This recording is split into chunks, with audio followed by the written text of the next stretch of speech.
In this show, we'll visit some gorgeous gardens, look at some terrific containers, and I'll even throw in some good recipes to boot. All of this and more coming up.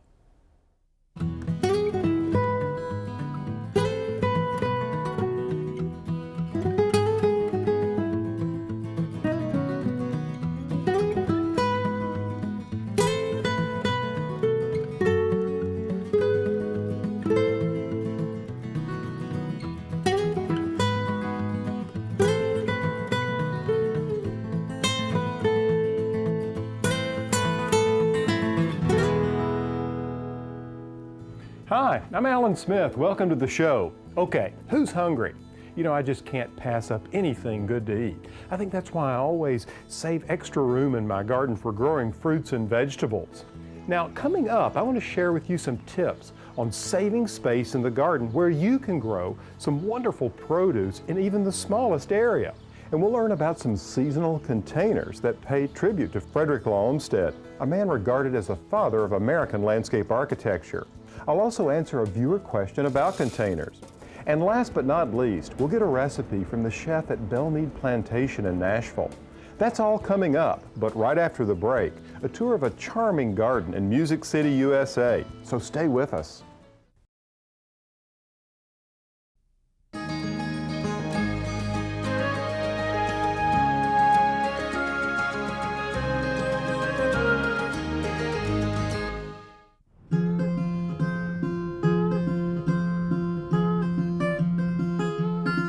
Nashville, it's an exciting town where there's certainly a focus on music.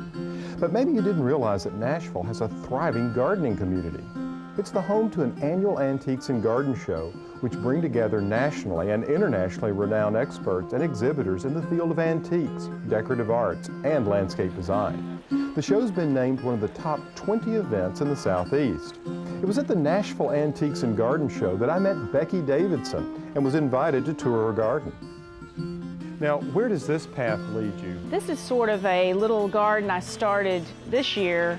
I wanted another little focal point. Yes. And the path was already here winding, and I wanted your eye to kind of go through the gate. Oh, I see. There's a gate, and you can look right through between the piers and see that urn full of ferns. And it's sort of my secret garden. Now, I notice on this side, Becky, you've sort of repeated the same motif. We have the stucco piers with the caps and a view into another part of the garden. Well, we trimmed out this boxwood a little so you could get just a little bit of a view as to something, you know, that you'd like to go look at. Right, it sort of lures you to that space. Let's have a look. Okay, let's do it. And what's beyond. Okay, well, let's open it up and let you come on back to the back. Oh my goodness, what a surprise. You'd never know that this was back here. And this path is, you know, leading us to another area that we can look at. So Becky, this is the back of the carport. Yes, it is. And I've got this huge vine growing on it to kind of hide it. It's wonderful. It's a kibia, isn't it? Yes, it is. Yeah. Well, you know, what's great about this is you've created a wall for this garden room using the back of the carport. Right, and you just don't really want to see this as much. So this wraps on around. Wraps on around to here. And what do we have? This is the, what room would this be? This is a pool house, and so I've just decided to container frame it. You have 3 different styles of containers, 3 different heights, and it makes a great effect. To frame the door. Yeah, I love it's that. very good, very good. This is a marvelous arbor. Well, we just put this in last year to kind of your view from the other side. You can peek in the garden if you so desire. Sure, yeah, I see this. Well, let me show you something around here about the perennial beds in the back. Yeah. Becky, I really like the way you and Paul have taken this sloping lot and created a series of terraces and garden room experiences. Right, in every corner you come around, you find something different. And if you're standing back by the pool, you don't really notice that there are 2 separate gardens here. No, you really don't. And look at the view of the house from here. Now, one of the great surprises here is this grass walkway. This is wonderful. Well, I think instead of having another brick path, the grass is really nice and hedged along each side with the boxwoods. It's framed beautifully. And then here behind us, we have the rose garden. Yes, we experiment with roses. Now, you might not be able to grow roses so well because of the lack of light, but these shade plants, look at the Solomon seal and hosta. It's just really very happy. I'm sure you can tell in the garden that Paul and I love hosta, and we have several different varieties, and I love the Solomon seal too. It's just very happy here. This variegated Solomon seal is so great in the shade. Its variegation just sparkles in low light conditions. And my ferns, and I love ferns. And just when I thought I'd seen it all, here you've taken this space here next to the driveway and carved out a little piece of paradise. And I think the bermed boxwoods have worked well. Those are fantastic specimens. They are.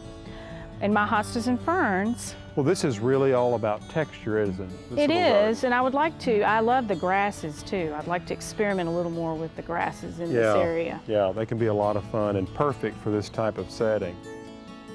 Now, after the break, we take a look at some creative containers, as well as ways to mix things up in the vegetable garden. So don't go away. You know, several years ago, I had an opportunity to meet a woman at a livestock show and fair. Her name's Connie Boger, and she had quite a mission.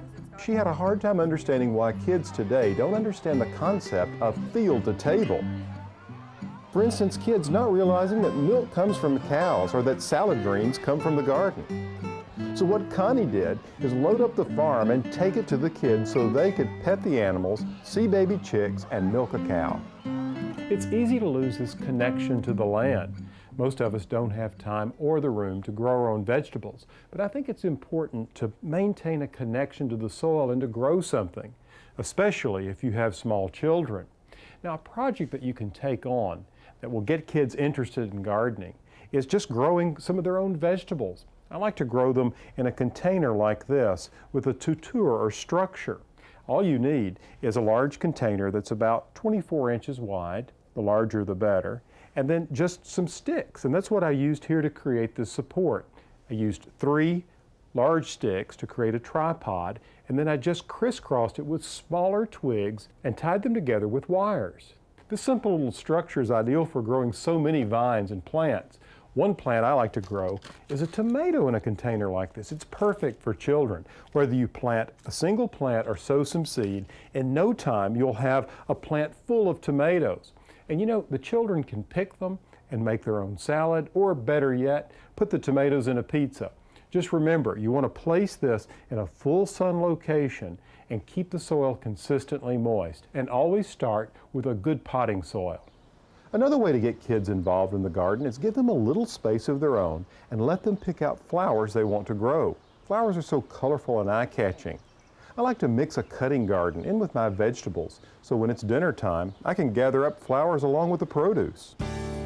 Now, speaking of mixing things up, on a recent trip to the Biltmore estate in Nashville, North Carolina, I saw some containers that pay homage to one of my heroes, Frederick Law Olmsted, a man regarded as the father of American landscape architecture. You see, he's responsible for the magnificent landscape here on the estate. Here's Ann Brightman to tell us more about this unique tribute. We're in the plant room of the Biltmore estate. This is the flower room for the floral designers. And what we're going to be doing today is an Olmsted basket. Frederick Law Olmsted was a master at natural design. And so that's what we try to do with these containers. They look natural, they're pleasing to the eye. Nothing really jumps out at you, but it's more of a calming look. First of all, what we're going to do is line the basket with green foil, as you can see, and this is to protect your furniture that you would put this basket on as far as water. So we have lined our basket. Then we're going to add our plants. This is a calancho, so we're going to place this in the basket. And what we're really doing here is making a miniature little garden. Now, we have African violets, and with this, as it's so small, I'm going to add a little bit of oasis to the bottom of the basket. just to raise that up just a little bit. Then I have a goldfish plant. And as you can see, this kind of spills over the edge of the basket, and this gives the basket and the whole arrangement a nice soft edge, like this. Now, a lot of people, they don't think about mixing herbs with plants, and I like to because they smell so wonderful. And if you have these baskets in your home, you can just go snip a little bit of herbs off from wherever you need it when you're cooking. So anyway, I'm going to add this to the basket also. Then, you see how quick and easy that was. This is moss, and I have put some water on this moss so it will mold easier. And what I'm going to do next is cover my mechanics with this moss, as you can see.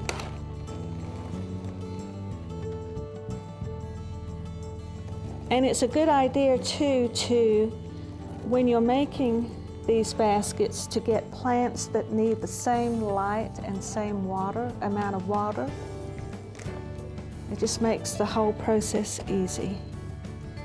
And then I like to add some natural elements. So I have these little things that I found in the woods that I'm just going to tuck in here and there.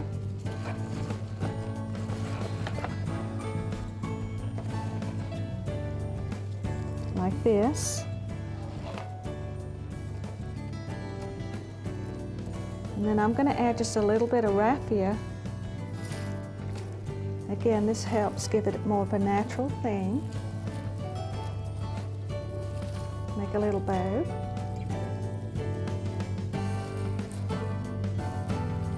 And there you are.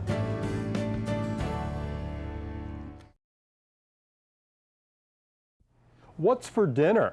Now, who hasn't said or heard that? Well, every meal can't be a spread like this. And would you really want it to be? I mean, my goodness, sometimes I come in and all I want for supper is a fresh green salad. Maybe that's because in the spring and fall I have lots of varieties of lettuce to choose from in my own garden. I grow several types of lettuce, broccoli, collards, and even Brussels sprouts. Now, don't turn your nose up at them, they're great. In summer, I like to keep on hand plenty of mint, basil, peppers, and tomatoes. These are tasty treats I enjoy sharing with others, such as friends and neighbors. You know, the garden is so full of bounty. Take, for instance, mint.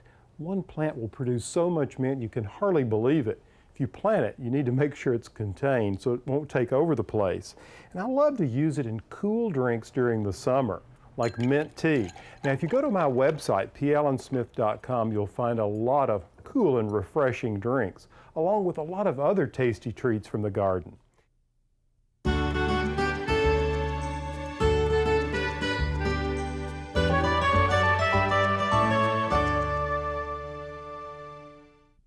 Now, you know, when it comes to plants and gardens, it seems like everyone has a question, which brings me to this part of the show. Viewer questions. Today we have one from Southern California, where this person is having difficulty gardening in containers on a sunny porch. She writes, I just can't get the hang of designing in containers. I live in a condo with just an elevated deck for garden space. Everything is in containers. Our weather is very hot and dry in summer, and I just can't seem to keep things alive. Well, I have to tell you, the first thing I would do there, because that is a problem, is to use water-retentive polymers in your soil. It's the best way to hold moisture. You can find polymers at your local garden center. They're small granules that look something like old-fashioned rock salt. When they're wet, they become soft, full of water and gelatinous. These granules can expand 10 times their original size as they hold the moisture. They're great for plants in containers because as the plants need moisture, they can draw the water that's held in the granules. They act like little water storage systems. These polymers are easy to use, and a little goes a long way. Just a few tablespoons of the polymer in a large container is really all you need. Another advantage is that you don't have to fertilize your plants as often because you're not flushing as many of the nutrients out by overwatering every day. Now, one other thing to keep in mind, that's plant selection. With such a hot, dry situation, you want to make sure you choose plants that can adapt to that environment readily. Now, you might consider Gaura. Its star-shaped blooms are borne on long wispy stems. When the breeze blows, the blooms look like shimmering pink stars. Now, echinacea or purple coneflower is an old standby that I love. It can add dramatic presence in gardens. It's a great cut flower too. Now, of course, the list could go on, so check out my website for some more plants that can take the hot sun of a summer terrace. Each week in our newsletter, we post a sampling of questions from viewers like you, as well as my answers. So be sure to sign up. It's free. Just visit pallensmith.com. Okay, we're back in a few with an easy recipe that's fresh from the garden, so stay with us.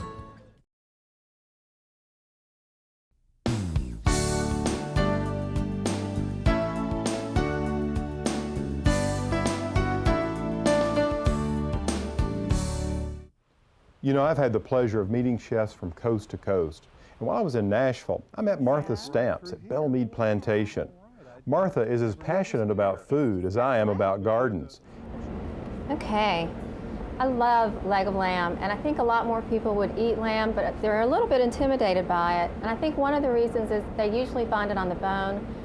You can buy it at the grocery store. It's already butterflied like this, the bone's completely taken out, and it's a nice even consistency so you get an even temperature.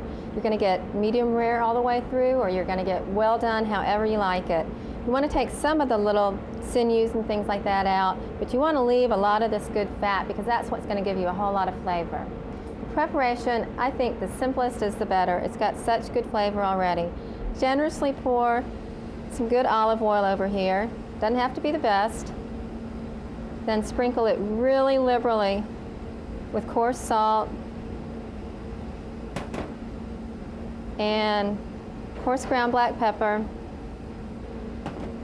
and chopped fresh garlic. So you're almost making a paste. Okay, and you do this on both sides. I put enough seasoning on it to do the same thing on the other side.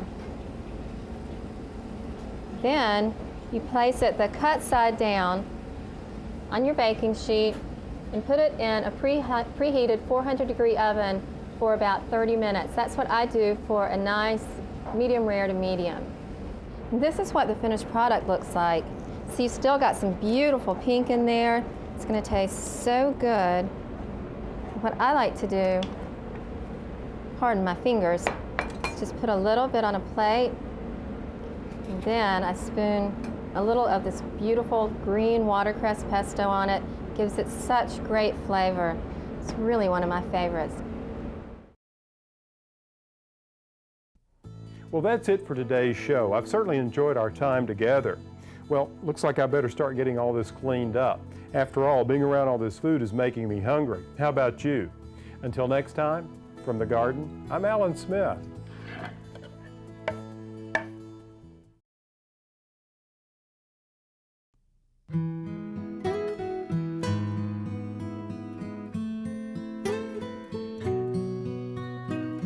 In this garden I dream of a bed of flowers. Bluebirds sing of the beauty all around us.